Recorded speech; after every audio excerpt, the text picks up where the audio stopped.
office of Gujarat's Chief Minister, Narendra Modi. Modi is from the right-wing Hindu party, the BJP, which has often been accused of stirring up anti-Muslim feeling.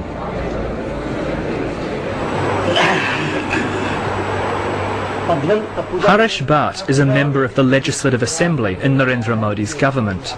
He was one of the most senior people caught on tape by Tehelka's undercover reporter. He attended a meeting with the Chief Minister. लेकिन हम ये statement हम नहीं कर सकते। जो उन्होंने किया है ना, वो शायद किसी मुख्यमंत्री ने नहीं किया होगा। मैं कहीं इसको कोट नहीं करूँगा, मैं वैसे भी आपको कोट नहीं करूँगा कहीं अपनी किताब में। तो उन्होंने जो 3 दिन का मोहलत दिया था, जो भी करना चाहो कर लो, 3 दिन के बाद में बंद कर दूंगा। ये उन्होंने खुलेआम कहा था, और 3 दिन के बाद बोला कि आप बंद कर दो।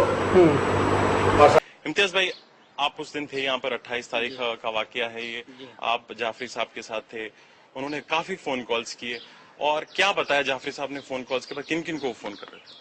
जाफरी साहब ने सारे नेता जो थे उनके टच में, जितने भी सारे जो कांग्रेस के लीडर थे, जो जैसे कि भाजपा के थे, पुलिस ऑफिसर थे बड़े बड़े, उनको भी फोन कॉल किए, और चले नरेंद्र मोदी साहब को भी फोन किया, और नरेंद्र मोदी साहब ने अपशब्द किए थे उनको, और कोई मदद नहीं भेजी।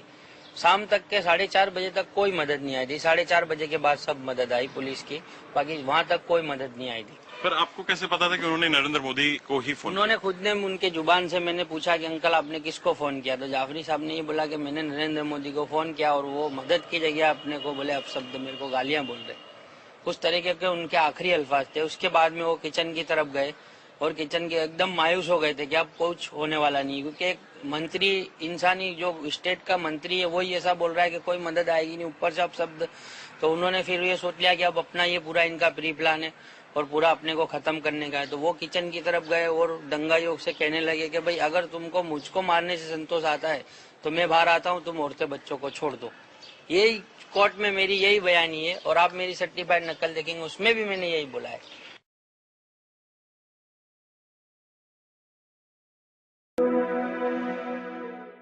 बताइए, जिस दिन पाट्याकांड हुआ वो तो अयोध्या थे, अयोध्या से दिल्ली विल्ली आ गए थे, जहाँ भी आगे आपको पता होगा।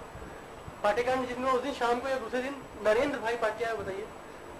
नरेंद्र भाई पाटिया आके थे, पर वो बनाव पे इसके लिए नहीं आ गए, उसके सामने कमांडो रहता है, तो बनाव पे नहीं आए, पर पाटिया आके उत्साह देके चले गए, और लोगों का उत्साह बढ़ाया। नरेंद्र भाई उत्साह बढ़ा के चले गए टीम के साथ में। पर जब भी रात को, आधी रात के बाद दूसरे दिन जो चालू हो जाएगा वापस, तो नरेंद्र भाई उसके लिए आए थे। वो पूरे अहमदाबाद में घूमे थे, जहाँ मियाँ है ना, वहाँ इसके लिए घूमे थे। हिंदू में, यहाँ मुसलमान रहते हैं, यहाँ हिंदू रहते हैं, तो हिंदू में जाके आए कि नहीं अच्छा किया और करो।